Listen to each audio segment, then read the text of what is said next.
Good evening, everyone. My name is Dejanae Brown. I'm 23 years old. I was born and raised in South San Francisco and currently live in Oakland. I was raised, excuse me.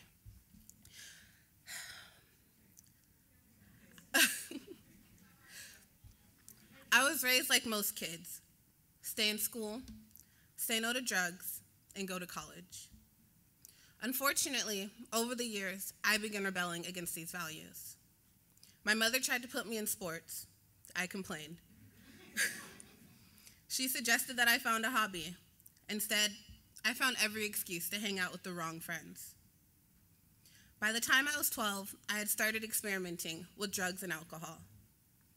I knew what I was doing was wrong, but I didn't care.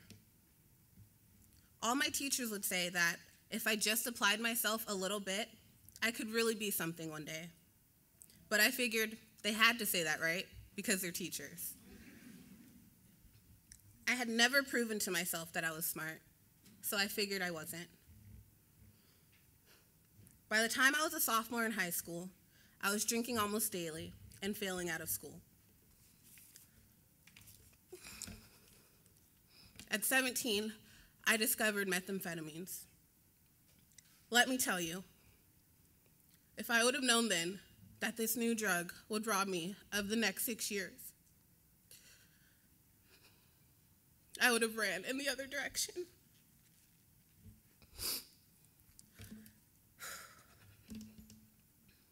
My life quickly began to spiral out of control. I lost my family. I lost my health. I lost my standing at school, all because of this one choice. I want to stop here to point out that this is not how I was raised. My mom is here with me today, and she raised me to know what I was doing was wrong.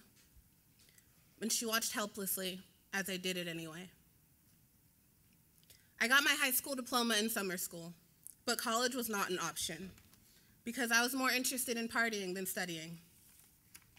I spent the next few years going in circles, homeless and hopeless. After watching me circling the drain, my mom tossed me a lifeline. She really made me look at the life that was waiting for me and wanted to know what I wanted out of life.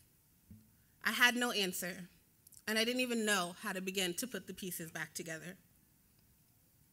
Digging deep, I found the courage to make a change. As they say, I was sick and tired of being sick and tired. Year Up was my strongest motivator in my quest for long-term sobriety. I kept telling myself, there's no way this program is going to accept someone like me. Thankfully, Year Up saw something in me that my mother had always seen, but I had yet seen in myself.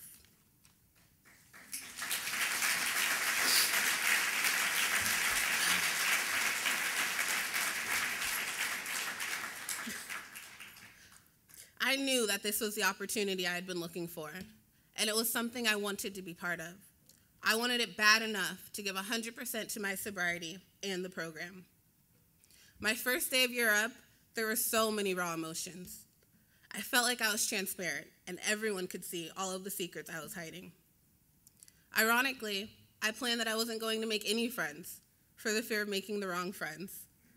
I wasn't going to tell anyone about my past for the fear of being judged and not accepted. At orientation, that all changed within a matter of minutes. When I walked in, there was Catherine Bakari from my high school, and I knew I had an ally. She knew me at the depths of my downward spiral and was optimistic that I could make it through the program. My hopes of keeping a past were also short-lived. We did an exercise called Milestones, where staff and students shared the moments that had an impact on their lives. And rather than feel alone, we discovered that we were surrounded by people who all had a story, both staff and students. Watching all these strangers get up and tell their story inspired me to do the same. I was so relieved when I realized, okay, no one is judging me. We're all here to change our lives. That was the day that I, and probably many of us, began to realize that Year Up was not just another program. It was a community. I can honestly say I had my doubts. I wasn't sure I could do it, but I kept doing it. Over the course of the learning and development phase, I watched my doubts fade. The first time I received an A on a test, I called my mom right away and told her all about it. I then realized that if it wasn't for the community that Europe is, I probably wouldn't have made it that far.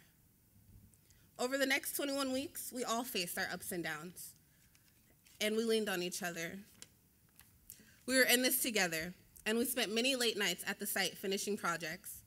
Dominique, Adriana, Mecca, and the rest of you, how many times did we leave only because staff was going home?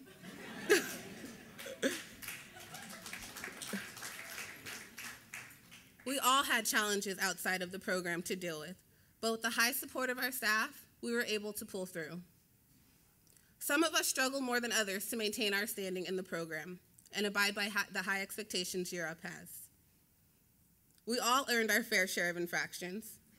Some of us for late homework assignments, others for dress code, or as in my case, for arriving late to class because I waited too long for a milkshake at the toaster oven.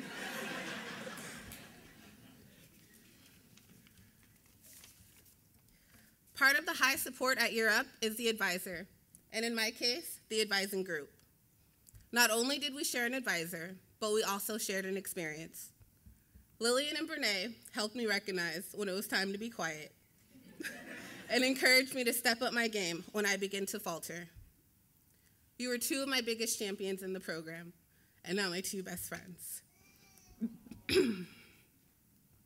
I've had many aha moments during my experience at Europe. One of them was when I realized that my whole life I was sabotaging myself because I was so afraid of failing. I felt that if I didn't put any effort or work in, I couldn't disappoint myself or the people that loved me. In fact, I was doing just the opposite. Ultimately, I refused to be another statistic, and at Europe, I was finally reaching my potential. After all these years, I realized that those teachers were actually right. Look at me getting A's and B's in my classes and receiving the award for outstanding performance in my business communication class.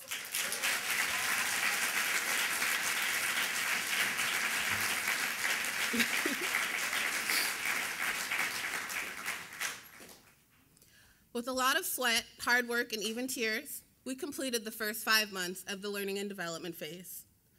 All of our hard work paid off, and we earned our internships. I almost lost my lunch when I found out I was headed to eBay. And I'm sure all of you felt the same when you found out. There is no such thing as a bad internship at Europe. The list of companies hosting interns is amazing. As a graduate today, I want to thank each one of these companies for believing in us. I worked on the IT finance team at eBay, and this is where the learning truly began.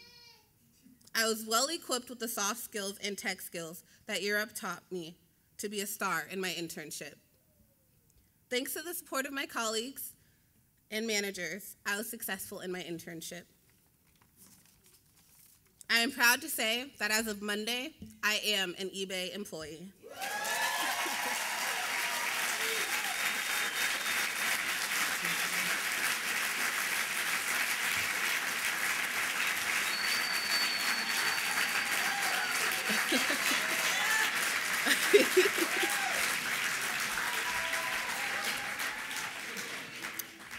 Thanks.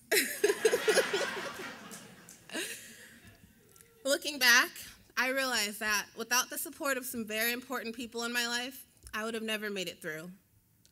Mom, thank you so much for never giving up on me, even when I gave up on myself. Patrick, thank you for your unwavering support. Also, to Christina, my advisor, thank you for your honesty, bravery, and advice. You are one of my biggest inspirations. Carrie Ellerby, my manager, and the rest of my eBay team, thank you so much for the wonderful opportunity and always making me feel a part of the family. Adolfo, thanks. But I'm really not that bossy. Lori Piazza, You took me under your wing and have truly been a professional mentor to me. To the rest of the Year Up Bay Area staff and founder of Year Up Bay Area, Jay Banfield. Without each and every one of you, many of us would have never reached our true potential. Class 7, I think it's safe to say that we are fortunate to have been measured by our strengths and not our weakness. Our resilience is our greatest asset. Today we are graduating, and our journeys are just beginning. Some of us will continue as new employees. Some of us will go back to school to earn a degree, and some of us will do both. Regardless of what we choose to do, the important thing is that we now have a choice. It's an honor and a privilege to be counted among your ranks. Thank you.